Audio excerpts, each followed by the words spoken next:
나는 가끔 이렇게 생각을 해볼 때가 있다. 오늘날 만약에 예수님과 부처님이 자리를 같이 한다면 어떻게 될까? 그릇된 고정관념에 사로잡혀 으르렁대는 사이비 신자들과는 그 촌수가 다를 것이다.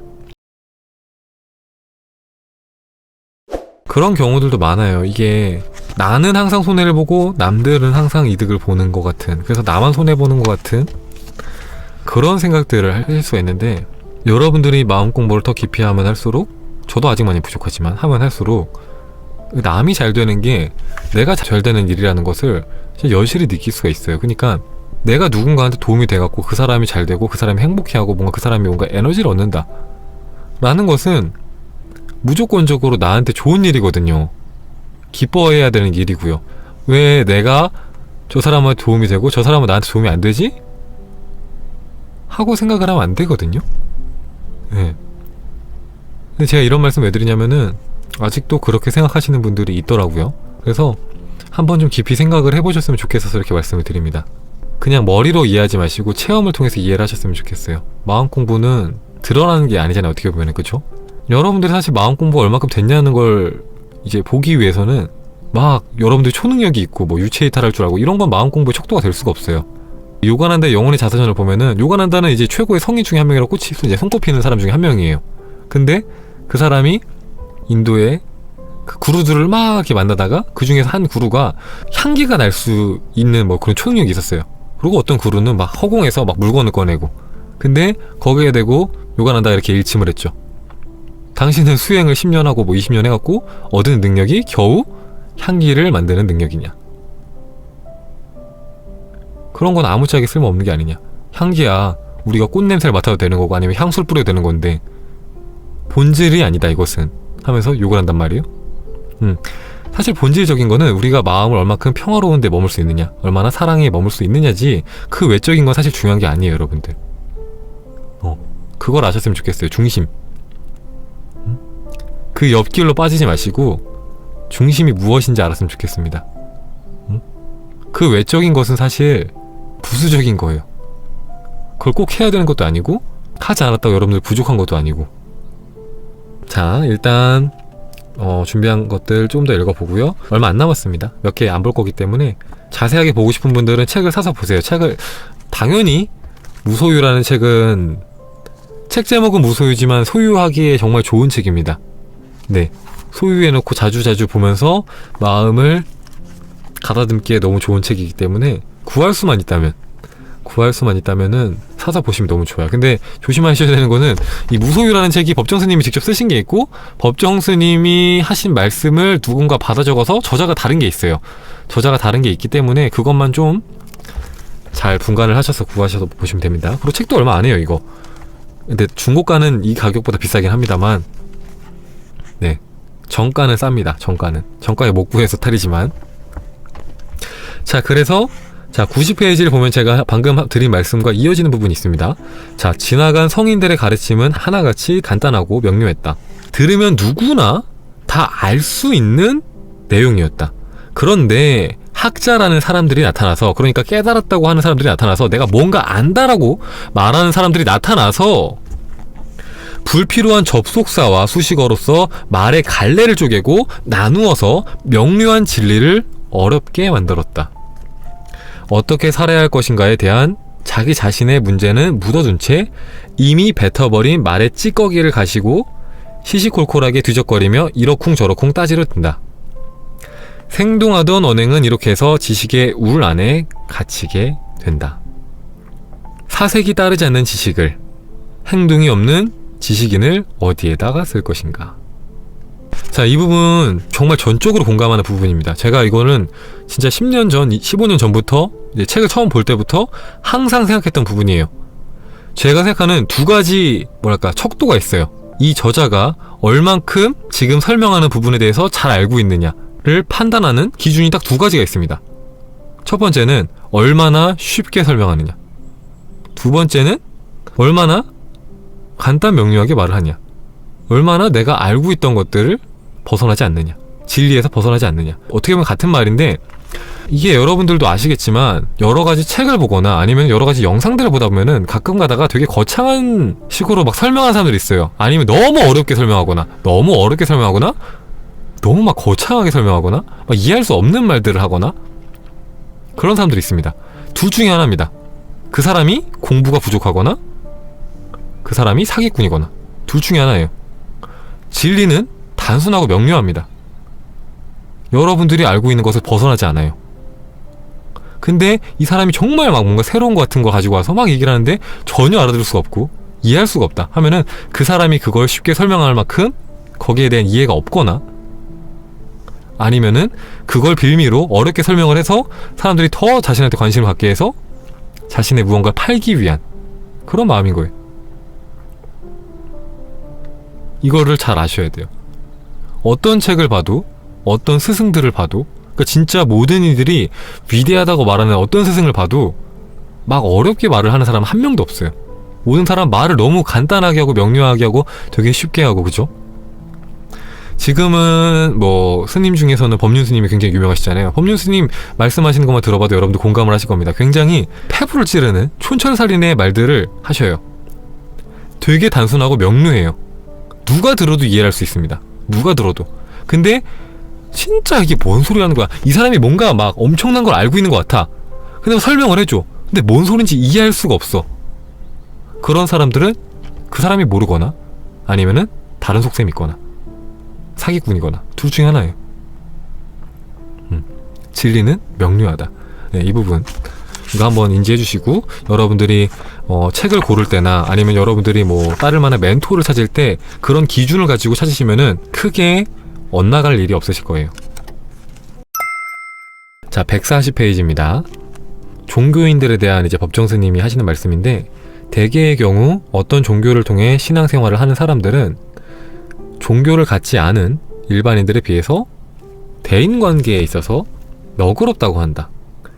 그러나 그 대인관계가 이교도를 향하게 될 때는 돌연변이를 일으키는 경우가 더러 있다. 너그러웠던 아량이 갑자기 움츠러들어 고슴도치처럼 가시를 세우는 것이다. 나는 가끔 이런 대접을 받는다. 물건을 사기 위해서 가게의 문을 열고 들어갔을 때 가게 주인은 정확한 발음으로 우리는 예수를 믿습니다 라고 한다.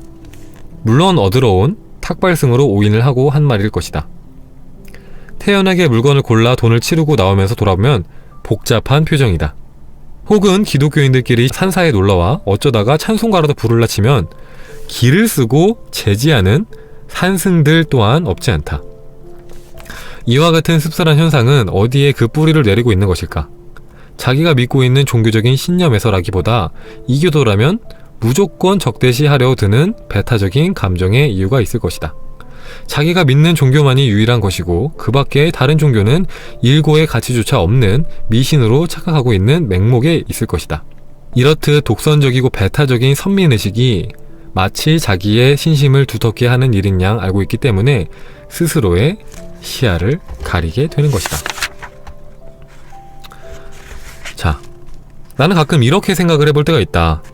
오늘날 만약에 예수님과 부처님이 자리를 같이 한다면 어떻게 될까? 그릇된 고정관념에 사로잡혀 으르렁대는 사이비 신자들과는 그 촌수가 다를 것이다.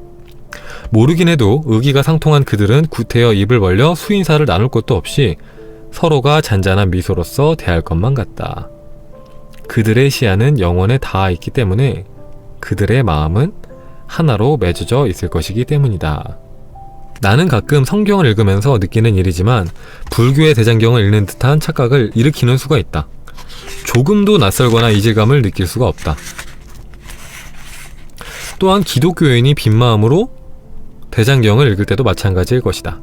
문제는 그릇된 고정관념 때문에 빈마음의 상태에 이르지 못하는 데서 이해가 되지 않고 있을 뿐이다. 마하트마 간디의 표현을 빌리면 종교란 가지가 무성한 한 그루의 나무와 같다.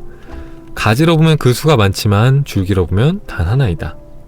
똑같은 히말라야를 가지고 동쪽에서 보면 이렇고 서쪽에서 보면 이렇구나 저렇구나 하고 할 뿐이다.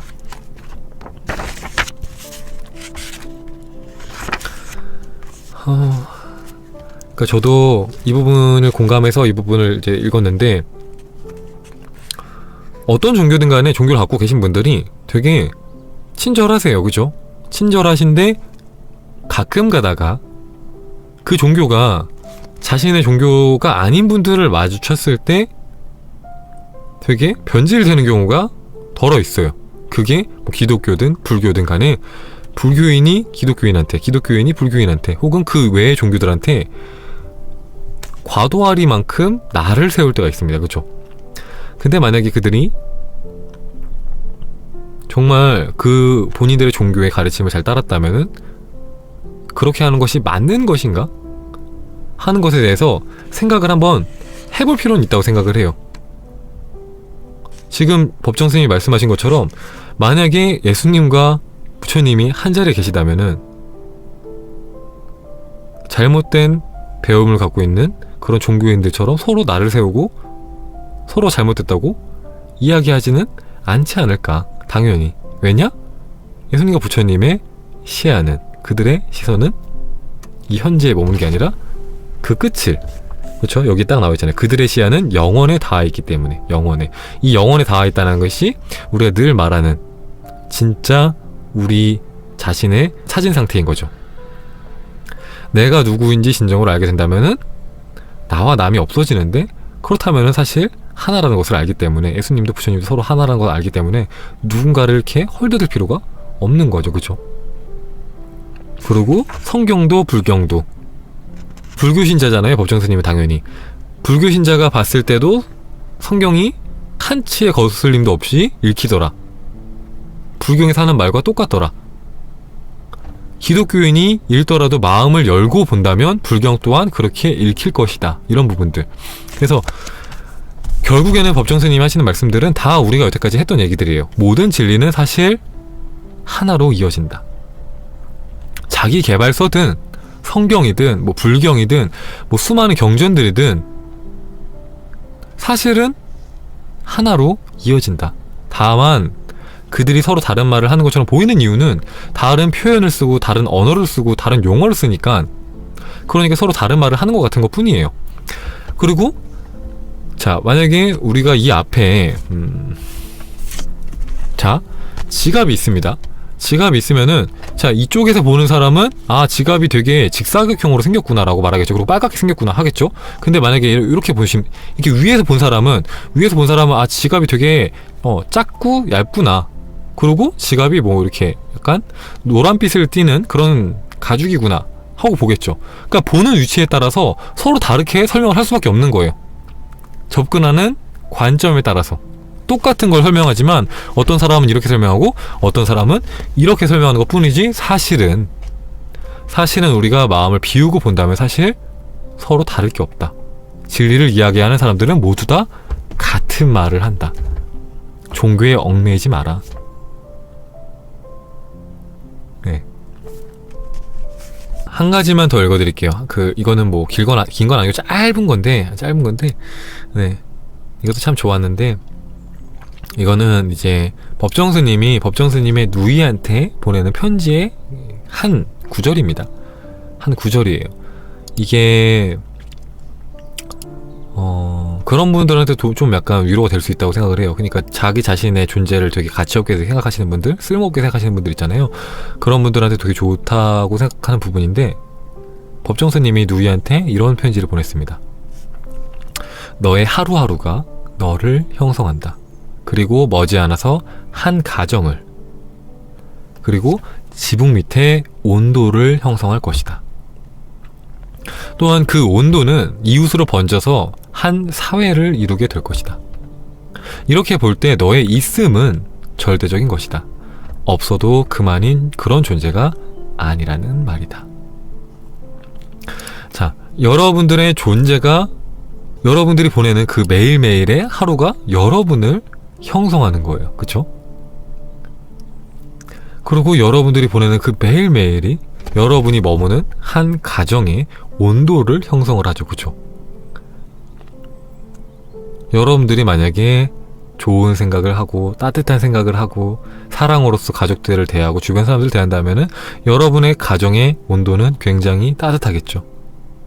그리고 그 온도는 사실 더 나아가서 한 사회의 온도를 형성하는데 이바지를 하고, 그 사회는 더 나아가서 이 세상 모든 사람들의 온도를 형성하는데 도움을 주기 때문에 여러분의 존재는 그냥 있으나 마나한 존재가 아니라 꼭 필요한 소중한 존재다.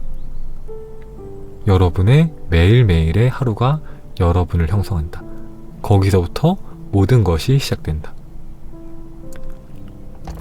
뻔한 말을 하셔도, 이거 처음 듣는 말 절대 아니잖아요. 뻔한 말씀을 하셔도 마음에 확 와닿게 하시는 그런 뭔가 재주가 있으신 것 같아요.